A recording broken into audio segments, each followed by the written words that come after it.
Ini dapat kita ambil pelajaran bahwasanya jangan tertipu dengan yang namanya nasab.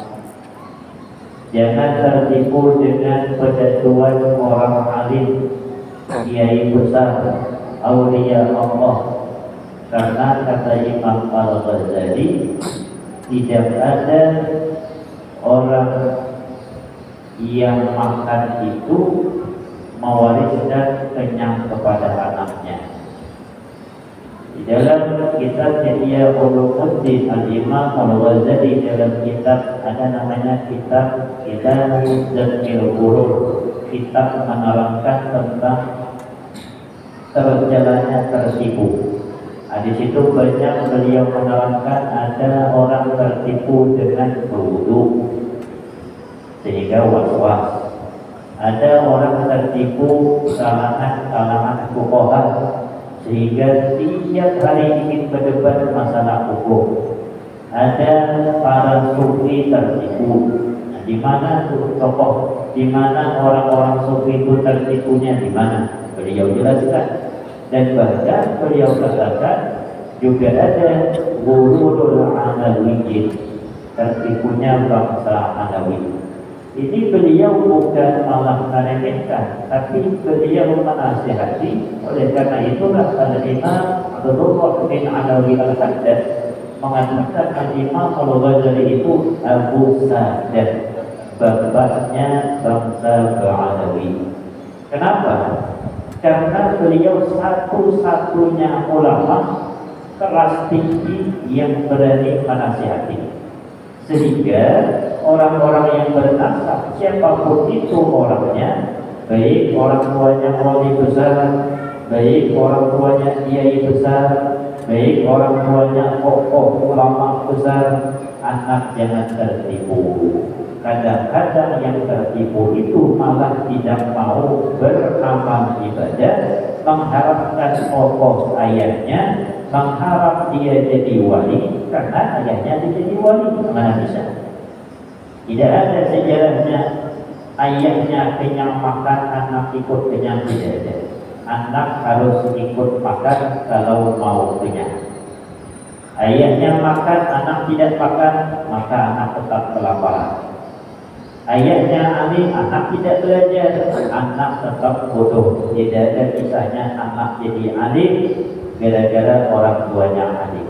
Hanya saja ibaratnya itu karena darahnya ada adalah modal 25%. Sisanya tinggal mengasah jual. Makanya kalau kita punya, kita akuilah sebenarnya kalangan-kalangan habaib, zuriat-zuriat Nabi Muhammad itu cerdas orangnya. Cerdas kalau memang mereka itu serius. Bahkan kita punya kawan menghafal kitab Arba'in Nawawi, 40 hadis isinya, namanya kitab hadis Arba'in Nawawi. Kumpulan hadis 40 yang digarap oleh Imam Nawawi. Itu semalaman terus menghafal. Kita tidak sanggup semalaman menghafal hadis Arba'in. Dia sanggup, cuman katanya malasnya minta ampun. Nah, ini tantangannya tadi. Jadi karena darahnya ini ada darah Nabi Muhammad, mudah. Darah orang cerdas pun ada. Jadi sama juga orang-orang ulama, orang tuanya kiai, orang tuanya ulama besar, itu darah yang kepada anak itu ada. Cuman anak orang yang ulama besar itu biasanya syaitannya lebih besar. Nah, itulah susahnya. Sengaja oleh syaitan jangan sampai anak ini menjadi orang alim karena dia punya darah orang alim. Maka digoda terus, maka rata-rata minta maaf. Anak para kiai itu rata-rata nakal-nakal. Nah, kenapa? Ini memang syaitannya lebih dibanding anak tukang beca, anak tukang kabut, anak tukang orang belanda, lebih syaitannya. Karena darahnya ada.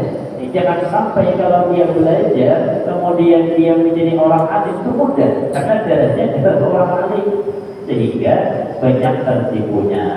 Cuma kalau mereka ingin taubat, ingin berubah, cepat jadinya. Cepat jadinya modelnya. Ada salah satu ustaz terkenal sekarang, tidak usah disebut namanya, cuma bukan orang tergila, orang Kuala Lumpur, alim luar biasa. Tapi sebelumnya ketika dia mondok, nakal luar biasa. Mondok itu tidak mau diurus. Tapi orang ulama besar, ayahnya ulama, kakeknya ulama, kakeknya ulama, kakeknya ulama, bin Syekh Muhammad Hasan Al-Bajali. Ini berarti ulama sebenarnya, ulama, bin ulama, bin ulama, bin ulama, bin ulama. Pasti pun dia nakal luar biasa. Disuruh menghafal, tidak mau menghafal. Disuruh jangan keluar pondok pesantren, keluar pondok pesantren. Sampai dia habis pondok pesantren, becak di Kuala Lumpur, narik becak. Disuruh ngajar, saya mau ngajar. Tidak bisa, katanya, tidak ngajar. Bisa ngajar. Pas meninggal abangnya, abang kandung meninggal. Abang kandungnya alim. Meninggal abang kandung, tiba-tiba berubah. Yang tadi senang bijak, padahal duit ada tapi senang bijak, tidak mau lagi bijak. Yang biasa di pelabuhan Botolahi, tidak mau lagi Botolahi. Tiba-tiba mau mengajar, ternyata alim luar biasa. Sampai-sampai orang-orang kalau tidak tahu hukum, tanya lagi dia. Beliau yang terangkan kitab ini, coba buka halaman ini, baris sekian, hadis itu jawabannya. Bila rumah hafal itu bila? Nah itulah pertanyaan. Jadi sebenarnya jalan itu ada, cuma godaannya pun banyak. Jadi orang yang dekat dengan Nabi Muhammad sekalipun, kalau tidak ada iman dengan Allah, tidak ada iman dengan Nabi Muhammad, langsung Allah ucap masuk dalam neraka Allah. Maka orang-orang yang dekat dengan orang alim, hati-hati, jangan menggurur, jangan tertipu. Jangan merasa dekat dengan ulama, merasa dia menjadi orang yang bahagia, kemudian meninggalkan amal-amal baik. Kapan orang-orang dekat dengan Nabi menjadi orang bahagia? Kapan dia menurut dengan Nabi Muhammad? Kapan dia ikut dengan Nabi Muhammad? Kalau kita ingin dekat dengan tuan-tuan guru, jangan hanya sekedar dekat, tapi ikuti amalan-amalan si tuan guru tadi. Bagaimana hidupnya, barulah bisa ada berkah. Bukan sekedar foto. Habis berfoto dengan tuan guru panjang, ada foto dengan tuan guru ini. Nanti ada lagi tuan guru dari Kalimantan, ini musim-musim maulid. Ada tuan guru ini foto panjang, pernah berfoto dengan tuan guru ini. Amalannya tidak ditiru, gaya hidupnya tidak ditiru, sama saja tidak ada pengaruh. Foto tidak ada pengaruh. Tapi tirulah bagaimana hidupnya, amalannya para tuan-tuan guru. Baru sebagaimana para sahabat Rasulullah Sallallahu Alaihi Wasallam meniru Nabi Muhammad. Tapi si Abu Lahab, di riwayat tidak ada dan sanad beliau dan sanad si Abu Lahab tadi namanya Abbas. Abbas itu paman Nabi termuda, sampai-sampai umurnya dengan Nabi Muhammad itu kurang lebih. Kalau Abu Thalib tua orangnya, Abu Thalib, Hamzah tua orangnya. Tapi ada paman Nabi, paman paling muda. Kalau bahasa Banjarnya busuknya Nabi Muhammad namanya Abbas. Abbas inilah yang bermimpi ketemu dengan Abu Lahab dan sanadnya. Ketemu dengan Abu Lahab, menanyakan bagaimana keadaan kau. Kata si Abu Lahab, aku disiksa di dalam kubur kecuali hari Senin. Kenapa hari Senin tidak disiksa? Kata si Abbas, bahkan dalam satu riwayat hari Senin itu dari jari-jarinya Abu Lahab yang di dalam kubur, di kisahnya itu keluar air, sehingga dari situ dapatlah penyegaran khusus di hari Senin. Ternyata karena ketika Nabi Muhammad lahir, yang dikatakan pada malam Senin itu Abu Lahab gembira.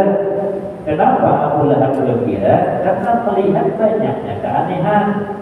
Ini tidak lain, anak keponakanku jadi orang hebat nih. Dikiranya orang hebat meneruskan agama nenek moyang, ternyata membawa agama baru, yaitu agama Islam. Cuma Abu Lahab tidak mengetahui membawa agama Islam yang jelas mampu banyak keanehan, sehingga Abu Lahab memerdekakan budaknya yang bernama Suwaibah al-Islamiyah. Saking bahagia anak keponakan lahir malam itu. Nah itulah, kalau kata ulama sekelasnya Abu Lahab yang dicatat dalam Al-Quran sudah masuk mutlak masuk dalam neraka, gara-gara bahagia atas kelahiran Nabi Muhammad itu jadi dapat keringanan di dalam kubur khusus hari Senin. Kayak apa kalau kita yang tiap tahun mengadakan acara untuk menyambut kegembiraan kita atas kelahiran Nabi Muhammad, yaitu pada Rabiul Awwal. Tidak lama lagi malam Rabiul Awwal, kalau tidak salah 1, yaitu pada malam Kamis. Jadi kalau ingin datang acara Maulid, datanglah ke Mustaqim. Itu setiap tahun malam Kamis, malam 1 Rabiul Awwal. Ingat aja urutan pertama enak, malam kedua Awal, malam ketiga majelis Miftahus Sa'adah pada 11, malam keempat Al-Irsyad. Itu kalau tidak salah tabrakan dengan Budiman, Babul Khair kalau tidak salah malam keempat juga ya. Cuma beda, yang satu kelurahan ya, Tembilahan dulu, yang satu Tembilahan kota. Dan yang paling pertama kalau tidak salah Rumus, yaitu depan rumah kami Majelis Taklim Darul Rahmah, itu 30 sofa. Ternyata di sana pun mengadakan kalau tidak salah yang jari, tapi cek nanti kebenarannya. Miftahul Huda, Miftahul Huda yang jari, kalau tidak salah Rumus juga. Supaya tidak ada tabrakan, kita buat di Rumus akhir bulan Safar, malam Rabu. Ini disebut Rumus Tamir. Kita mengadakan Maulid. Mantapnya sudah Maulid. Malam pada musibah. Maulid pada Rabu Mustamir, Rabu akhir bulan Safar. Kita mengadakan Maulid Nabi. Jadi kalau tidak ada halangan, datanglah. Di ceramahnya saya buat, kalau tidak salah, kalau tidak ada halangan, ada umur panjang, sehat walafiat. Jadi ini paman Nabi saja dapat keringanan yang mutlak masuk dalam neraka. Bagaimana kita umat Nabi Muhammad yang dibagikan Nabi Muhammad, yang beriman kepada Allah, yang tiap tahun bergembira atas kelahiran Nabi Muhammad. Tabbat yada Abi Lahab wa tab, tabbat celaka. Yada Abi Lahab, dua tangan Abi Lahab. Itu bukan dua tangan ini ya. Maksudnya dua tangan itu hanya kinayah, majas. Karena setiap dua tangan inilah banyak melakukan perbuatan. Artinya badannya itu celaka, bukan dua tangan saja. Sampai siada bila diwatas celaka dua tangan adalah, artinya itu majas. Kenapa pakai dua tangan? Karena kebanyakan pekerjaan itu dilakukan dengan dua tangan. Ini kisahnya Nabi Muhammad mengumpulkan orang-orang di lapangan. Qalu ma jarabna 'alaika kadiban. Nabi Muhammad mengatakan, "Ara'aitum law akhbartukum anna khairan takhruju bi samri hadzal jabal." Kata Nabi Muhammad, ayo kumpul seluruhnya. Yang undang Nabi Muhammad pengumuman di tanah lapang. Bagaimana pendapat kalian, kata Rasulullah, andai kata aku yang mengatakan akan keluar kuda dari dalam gunung, bagaimana pendapat kalian? Dites dulu oleh Nabi Muhammad. Maka orang-orang Quraisy mengatakan, akuntum musaddiqin. Orang-orang Quraisy mengatakan, qalu ma jarabna 'alaika kadiban. Kalau andai kata wahai Muhammad engkau mengatakan, andai kata ada kuda yang keluar dari dalam gunung, selama kami mengetahui engkau orang jujur, kami yakin itu jelas. Dipancing dulu oleh Nabi Muhammad. Disakitnya orang percaya dengan Nabi Muhammad. Ibaratnya itu Nabi Muhammad mengatakan ada kuda keluar dari dalam gunung. Orang kafir Quraisy mengatakan kami percaya. Karena Al-Amin sangat jujur, tidak pernah berdusta. Nabi Muhammad. Maka Nabi Muhammad melanjutkan, fa inni nazirun lakum baina yaday 'adzab syadid. Aku mengumumkan, memberikan peringatan kepada kalian bahwasanya ada azab yang besar jika kalian tidak mau mengikut ucapanku. Qala Abu Lahab, langsung Abu Lahab berkata, si paman tadi berkata, tabbat laka ma jama'tana illa lihada. Celaka wahai Muhammad, masa hanya gara-gara ucapan itu kau kumpulkan kami? Apa ucapan seperti ini? Maka turunlah ayat tabbat yada abi lahab wa tab. Dibalas oleh Allah. Abu Lahab mengatakan Nabi Muhammad celaka, Allah yang mengatakan Abu Lahab celaka. Ini langsung dibalas korban oleh Allah. Walamma sami'at imratuhu, ternyata ketika turun ini ayat, menyebarlah turun ayat kepada Rasulullah, wahyu turun. Apa wahyunya? Ternyata nama Abu Lahab ada. Tabbat yada abi lahab wa tab.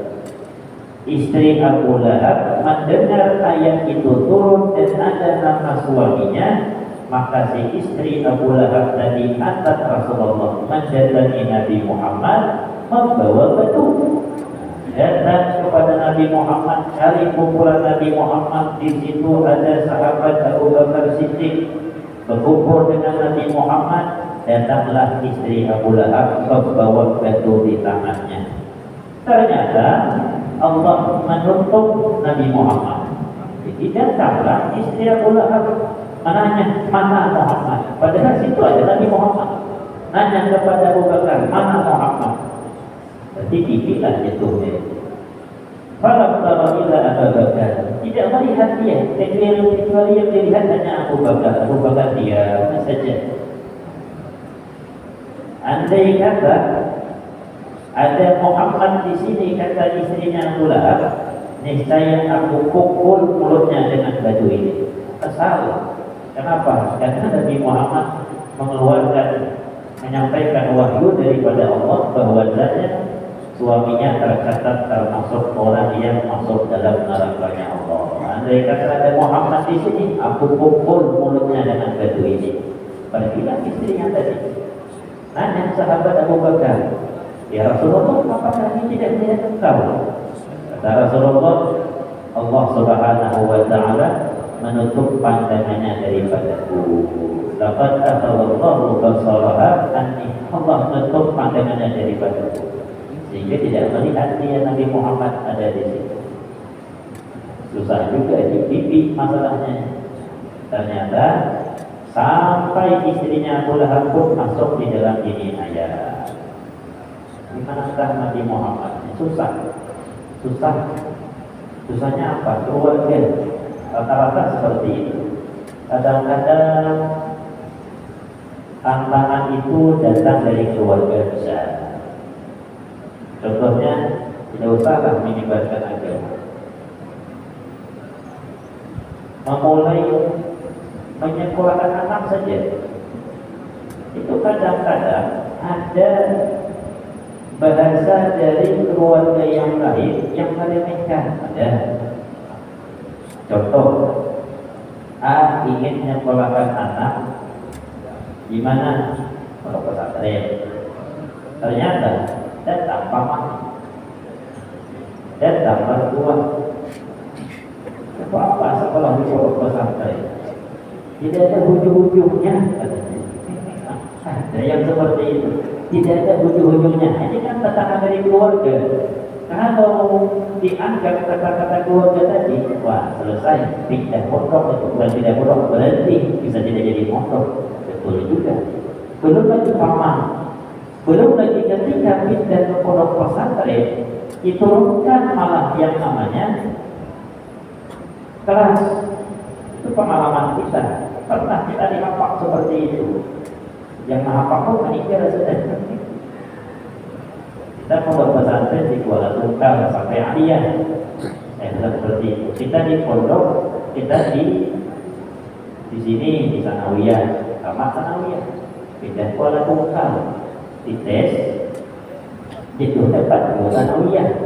Orang pakai tes. Kemudian tahulah yang mendengarlah orang yang menghafal. Masuk pondok pesantren, turun lagi kelas takmur kalau begitu banyak duit keluar. Cuma kita dibela oleh orang tua. Nah itulah ada yang bela. Orang tua paham. Kata orang tua, biarlah banyak duit keluar, asal bahagia dunia akhirat. Tidak ada masalah duit banyak keluar. Kalau dibanding dapat akhirat bahagia, sedikit duit keluar di dunia. Ternyata setelah selesai pondok pesantren Kuala Tungkal, pindah kita di Jawa. Sampai di Jawa sekalipun kita di pondok pesantren selesai aliyah, dites lagi, turun kelas 3 Sanawiyah. Yang 4 tahun turunnya, 4 tahun turunnya. Kalau dihitung, waktu itu kita umur 21, itu ada selesai S2 dan kuliah, selesai kan? Dan lagi orang tadi. Orang ngomong seperti ini dalam turun 2 tahun, turun 4 tahun, berapa banyaknya keluar. Jadi kita selesai pondok itu umur 29 tahun. Umur 29 tahun. Berarti sudah 8 tahun di Jawa, berarti umur 29 tahun. Itu pun masih dihafal lagi sedikit. Palawasnya di sana tuh, pasti bulan. Akhirnya untuk menghilangkan itu kita kuliah, sehingga sampai sekarang ijazah terpendam di dalam lemari dan manfaat tidak manfaat. Dan yang disampaikan setiap penceramah isi pengajian itu sedikit, mungkin 1% daripada 100% ilmunya tidak dapat di kuliah. Seluruhnya rata-rata jadi di pondok pesantren yang didapat. Bahkan kawan-kawan kita yang kuliah pun contoh dengan kita kalau kita ujian bahasa Arab dan yang semacamnya, sulutik bahasa Arab. Ini kata kita, tinggi kita belajar dibanding orang yang di kuliah. Orang contoh dengan kita, cuma kita baik hati. Nah, ini contoh-contoh. Kasihan orang-orang dari contoh. Jadi itu bisa dihafal gitu. Ternyata walaupun ada jabatan di pemerintahan, kita ada aja, mobil ada aja di rumah, ada aja. Jadi kalau sebenarnya intinya cari duit, pondok pesantren itu datang juga duit. Kalau intinya cari duit, tapi kalau cari jadi bupati ya susah bisa di bupati, kecuali harus ada ijazah. Cuma ada kita ke sana cari bupati. Ma'adana maluhu wa ma kasab. Ternyata ketika turun ayat ini Abu Lahab marah. Kata Abu Lahab, andai kata nanti aku disengsarakan di dalam neraka, maka aku akan membebaskan diriku dengan harta dan anak-anakku. Karena orang sugih Abu Lahab, sugih dia. Maka dijawab oleh Allah, ma'adana anhu maluhu wa ma kasab. Tidaklah berguna daripada yang namanya Abu Lahab itu, hartanya tidak berguna dan usahanya pun tidak berguna. Kenapa tidak berguna? Allah tidak bisa disogok. Bisa disogok Allah Subhanahu wa Ta'ala. Sebanyak-banyak apapun yang namanya duit tidak akan bisa menyogok Allah, karena Allah tidak perlu dengan duit. Allah Maha Kaya. Yang bisa disogok itu hakim yang ada di dunia. Itu bisa disogok. Hakim MK di Keparaki sedikit. Pengadilan negeri kan, itu masih bisa lah. Namanya mata-mata duit, itu bukan duit sekopar, Pak. Jangan sebab rasa ikat jadi ya lulus dah. Apalagi yang 271 triliun masih itu kayak apa kalau dikatakan kerupuk panggung masjid kerupuk sagu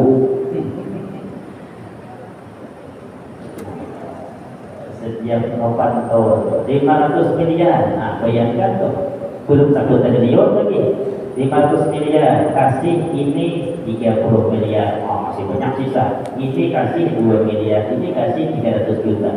Terstruktur jadinya banyak yang kena di situ. Yang di IKTP itu bisa disogok, Allah bisa disogok. Saya selama akan disampaikan, akan dimasukkan si Abu Lahab ke dalam neraka yang apinya menyala-nyala. Wa mar'atuhu, dan istrinya, ini tersinggung istrinya. Wa mar'atuhu hammalatal hatab, dan istrinya Abu Lahab hammalatal hatab, tukang membawa hatab. Rupanya sering istri Abu Lahab ini membawa kayu sakden. Kayu sakden itu kayu berduri, itu diletakkan di tempat Nabi Muhammad sering lewat, sering ganggu. Namun ada tafsir lain mengatakan ini kias untuk di akhirat. Kalau Abbas, sahabat Ibnu Abbas menafsirkan itu ayat yang namanya hammalatul hatab huwa silsilatun min hadid, besi, rantai daripada besi, zarmuha sab'una zirahan, panjangnya 70 hasta, tadkhulu min fiha, rantai tadi masuk daripada mulutnya istri Abu Lahab, wa takhruju min duburiha, keluar dari pantat atau tubuhnya istri Abu Lahab. Ini tafsirnya ammalatul hatab. Rupanya kata sahabat Ibnu Abbas itu rantai yang dari besi yang disediakan oleh Allah yang panjangnya 70 hasta dimasukkan ke dalam mulut istri Abu Lahab, keluar lewat tubuhnya untuk menyiksa istri Abu Lahab yang sering mengganggu Nabi Muhammad SAW. Biji dia hablum min masad, pada lehernya istrinya Abu Lahab itu ada pintalan daripada sabun bahasa kita. Orang-orang dulu kan buat kalung daripada ya sejenis sabun lah, anggaplah dari tumbuh-tumbuhan, kemudian dibuat pintalan-pintalan. Ini kesenangan daripada istri Abu Lahab. Mudah-mudahan kita bukan termasuk orang-orang yang senang mengganggu daripada para ulama. Jangan menggibah para ulama, jangan mengganggu para ulama, tetap husnuzon kepada mereka. Karena ketika kita menggibah, mengganggu dan apapun jenisnya, ketika kita mengganggu para ulama itu, maka seakan-akan sama hukumnya kita berkelakuan seperti Abu Lahab dan istrinya. Mudah-mudahan ada manfaat, mudah-mudahan diridhai oleh Allah Subhanahu wa taala. Al-Fatihah. A'udzu billahi minasyaitonir rajim. Bismillahirrahmanirrahim. Alhamdulillahi rabbil alamin. Ar-Rahmanir Rahim. Maliki yaumiddin. Iyyaka na'budu wa iyyaka nasta'in.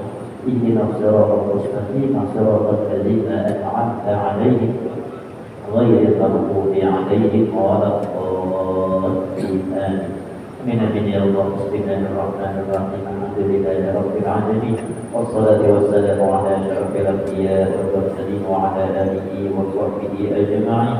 اللهم إنا نسألك سلامة في الدين وعافية في الجسد وزيادة في العلم وبركة في الرزق وتوبة قبل الموت ورحمة عند الموت ومغفرة بعد الموت. اللهم هون علينا في سكرات الموت والنجاة من النار والعفو عند الحساب. صلى الله على سيدنا محمد وعلى آله وصحبه وسلم والحمد لله رب العالمين. تقبل الله منكم